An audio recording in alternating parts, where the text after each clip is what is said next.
Hello and welcome.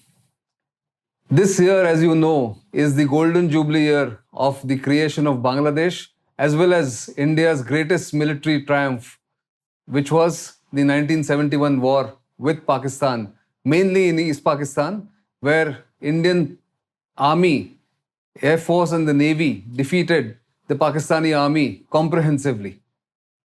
One of the main architects of that military victory was General, later Field Marshal Sam Manekshaw. This Saturday, as we speak, was his birthday. He was born in 1914 on 3rd April in Amritsar, of all places, a Parsi from originally Maharashtra, but born in Amritsar. He is the subject of this week's Simply Nitin. I am Nitin Gokhale.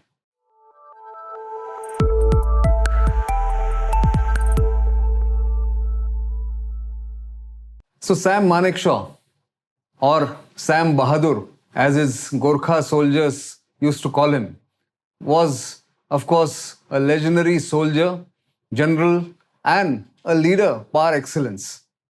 Now, what role did he play in 1971 war is also relatively well known.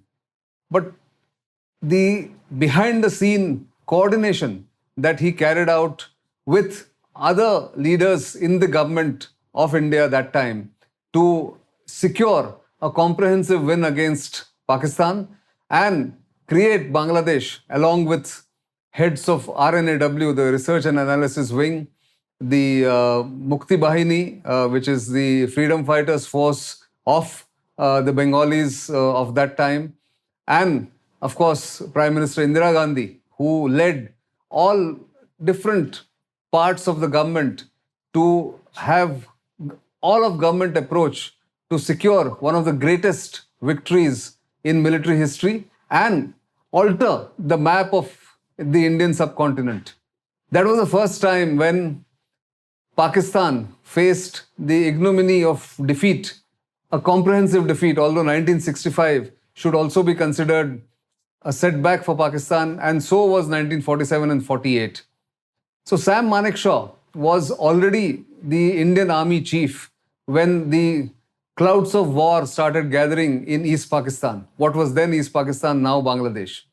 He had commanded the Eastern Army or the Eastern Command before becoming the Army chief in 1969. In 1970, when the elections took place in Pakistan and Sheikh Mujibur Rahman emerged as the leader of the majority party, the Awami League, in the parliament or the National Assembly, as the Pakistanis call it, it was clearly evident that the West Pakistanis and the Punjabis, especially the Pakistani army, was not willing to accept him as leader of all of Pakistan. War clouds actually started gathering around March and April of 1971 after the horrible massacre that took place under the genocide launched by the Pakistani army in East Pakistan on 25th March midnight and carried on for the next 3 or 4 months. As refugees started pouring in large numbers into India's eastern parts, the West Bengal, the state of West Bengal, Assam, Tripura, Meghalaya, it was now becoming more and more clear that at some point India will have to intervene. Otherwise, the burden of the refugees, both Hindus and Muslims coming from East Pakistan into India and sheltering themselves there, was becoming too much for a poor country like India. Remember, India was a poor country in 1971. And yet it had to shelter and feed more than 7 million or 70 lakh refugees in these states. As days passed after March 26 and some of the leaders of the Awami League fled to India, established a government in exile in India, it became more and more clear that the government of India, no matter what the world thought, would have to take some decisive step to stem the flow of refugees and also stop the atrocities of the Pakistani army in East Pakistan. But it wasn't going to be easy. Initially, the cabinet in the government of India, led by Prime Minister Indira Gandhi, thought of asking other nations to intervene and stop the atrocities in Pakistan. They also asked for help in feeding the refugees. But still, the government of India is not very clear whether a military intervention was called for. Because India, remember, wasn't as powerful, wasn't as autonomous in decision making, although that was a time when India took so many independent decisions that many students of history are surprised that how did India manage to keep off the Americans who were putting pressure not to launch any armed intervention in East Pakistan, and of course the other powers like UK who were trying to support Pakistan, and of course the US for its own reasons, which I have talked about in the earlier episodes. So come April 1971, there was a cabinet meeting in which the cabinet ministers and the cabinet asked Sam Manekshaw, General Sam Manekshaw, the alternative of an armed intervention. And as a professional soldier, his assessment was that this is not the time to go into East Pakistan and launch a war against the forces already in a defensive mode in East Pakistan, now Bangladesh. He had a simple and clear reason. One was, of course, weather, because in East Pakistan, like in eastern India, the weather turns rainy. The monsoons arrive there around end of April, early May. And the large number of rivers that drain into Bay of Bengal from East Pakistan would be flooded, they would be in spate, and the Indian forces, if they had gone in, would be bogged down, and they would never be able to effectively attack or counter Pakistani defensive positions. That was his logic. Second was, despite the army's pleadings and army's requests, not all the requests were met by the government because of the shortage of money. So the armor strength, the tanks and the BMPs and the armored personnel carriers were not in enough numbers as far as Indian Army was concerned. So Sam Manekshaw gave a very frank and a blunt assessment to the cabinet and said this is not the right time to go into East Pakistan. He said, I would rather wait, prepare myself, build up my resources, build my logistics, all the supplies closer to the border, which meant Eastern India and Northeastern India, Tripura, Meghalaya, Assam, as I mentioned, and West Bengal, and then launch a swift attack or a swift offensive into East Pakistan so that if whatever needed to be done against the East Pakistani forces could be done quickly. Of course, the army was not alone in this assessment. There was the RNAW, the Research and Analysis Wing, India's foreign intelligence agency led by legendary Ramnath Kao. Even the RNAW had assessed that they needed some time to get into East Pakistan, prepare the freedom fighters, or what later came to be known as Mukti Bahini, members of the Mukti Bahini, to carry out attacks of sabotage and subterfuge inside East Pakistan so that the weakening of the Pakistani army would take place. So Kao and Manekshaw worked together very well, coordinated their approach, coordinated their tasks, and came up with a winning strategy at the end of December 1971. So what kind of a man was Sam Manekshaw? If you read literature, if you see some of the photographs, he was a dashing, handsome man, handlebar moustache, ramrod straight, even till his death in 2008, if I am not mistaken. And also a man with great sense of humor and wit. He rose through the ranks. He was commissioned in the Indian Army.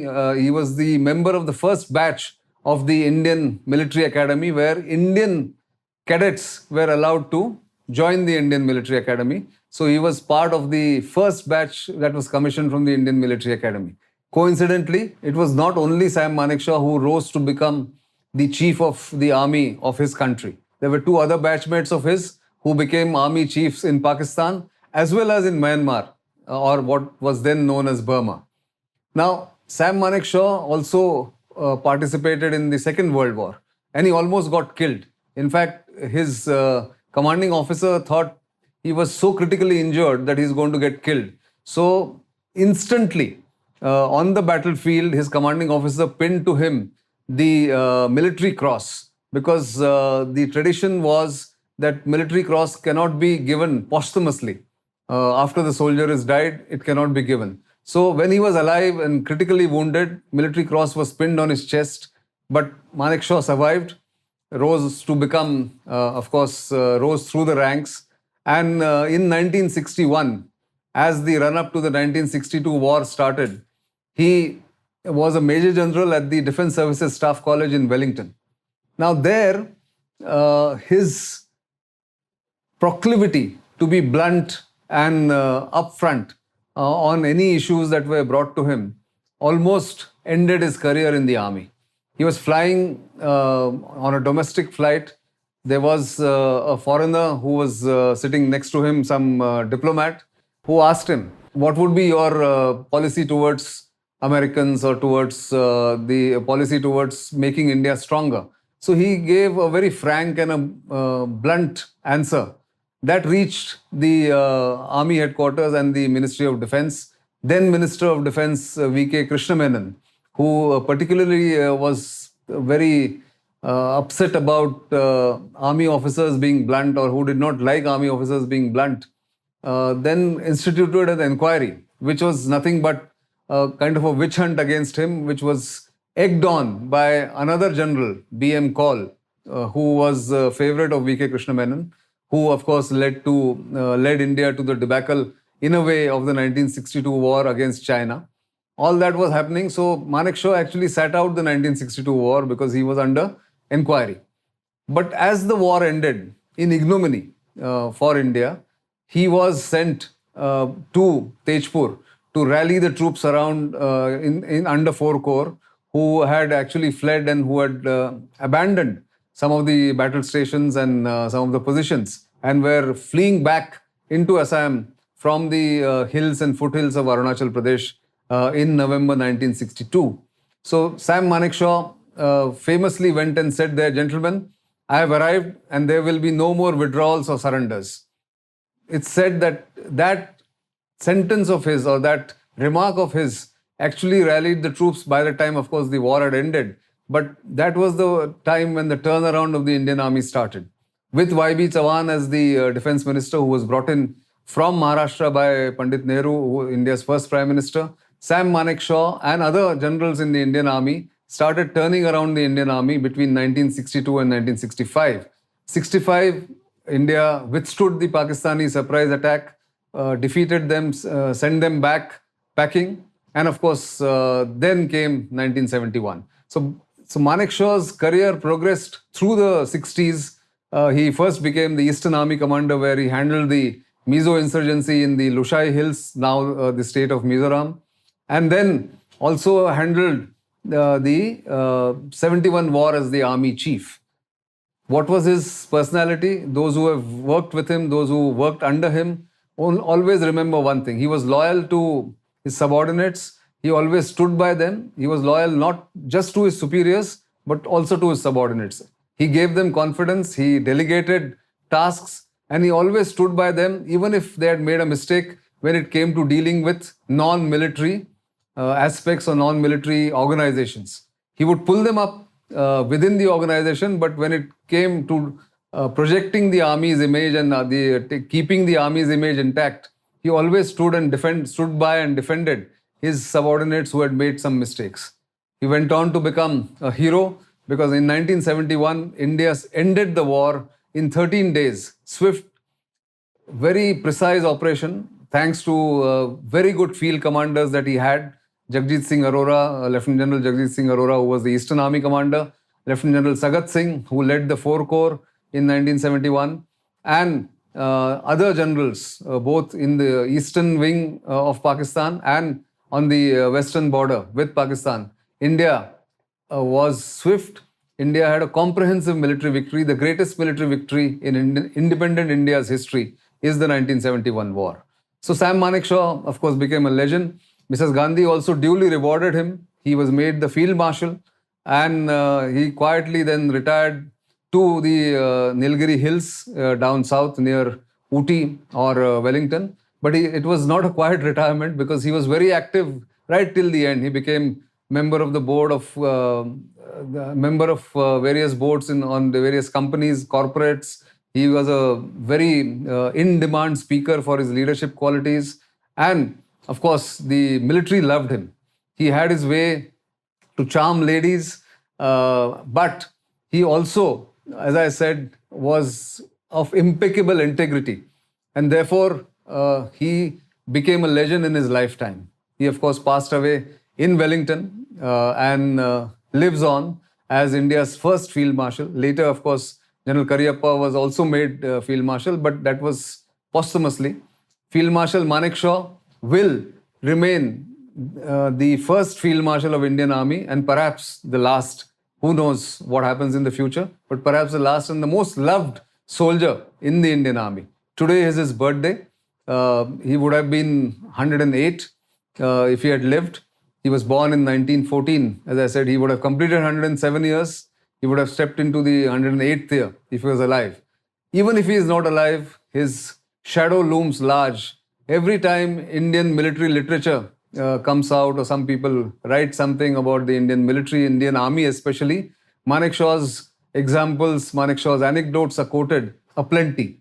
There's a lot of literature available on him, but today particularly I wanted to focus on him, not just as a soldier, as a general, as a leader, but also someone who played a crucial part in liberating East Pakistan and creation of Bangladesh. He was remembered and is still remembered by everyone for that one particular task that he did amongst many others throughout his illustrious career. That's all I have this week, but going forward, we will continue with some of these unknown and little known stories about people like Sam Bahadur, R.N. Kao, P.N. Haksar, D.P. Dhar, Indira Gandhi, because this is the year of the 1971 being celebrated as the 50th year of the 1971 war, as well as the run-up to the war that was an epoch-making year in the Indian subcontinent's history.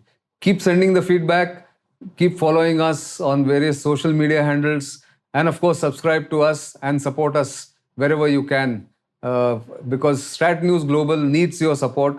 It's your support, your encouragement that keeps us going and allows us to bring in as many different aspects of India's strategic history, strategic policies, doctrines, and military aspects of India's existence as a preeminent power in the Indian subcontinent. Until the next time, it's goodbye.